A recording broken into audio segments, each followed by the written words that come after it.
there has been a little bit of a buzz going around. People are redefining what it's like to work with other people, with agents, in all these different environments, and I decided to build my own.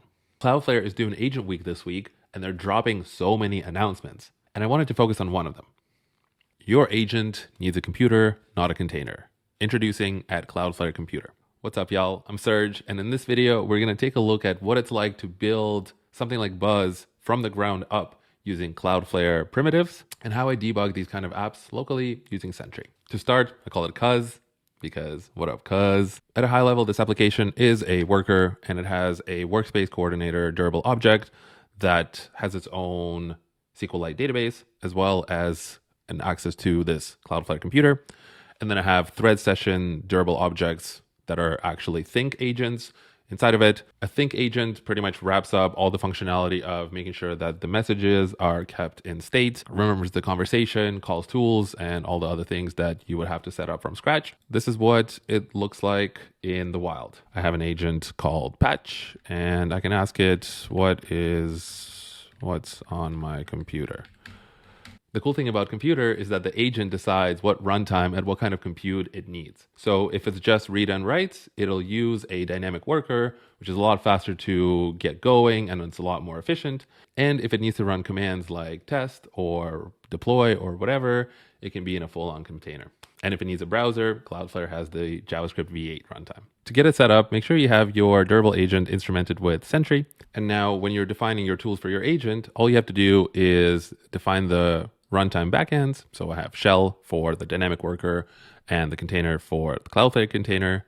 I pass it the tools for reading, writing, making directories, and executing commands. And then I use this create AI tools and pass the default backend as well as the backends to the shell of the tools.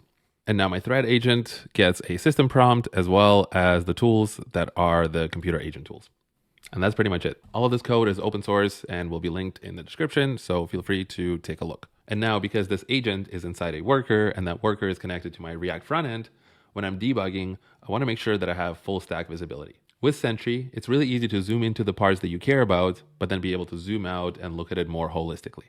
So for example, these are all the conversations that I've had with my agent inside this conversation view where I can see the cost, the total messages, individual chats, and a breakdown of every single conversation. I can see my tool calls, and if I wanted to dig into it, I can see the full transcript.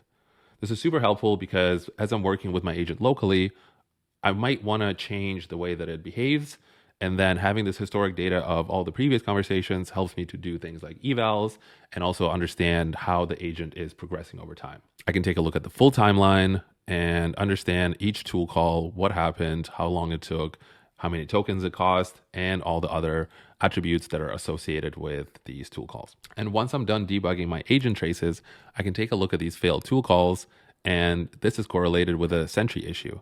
So now this can be a completely separate part of my application, but because it's all inside Sentry and it's all trace connected, it kind of gives me this full context visibility. I can see the stack trace, I can see the logs, as well as the trace preview. And this context becomes really helpful for me and my agents using the Sentry MCP and the CLI. Let me know what kind of things you're excited about for Agent Week. And if you have any requests or any questions, leave them down below. Thanks. Bye.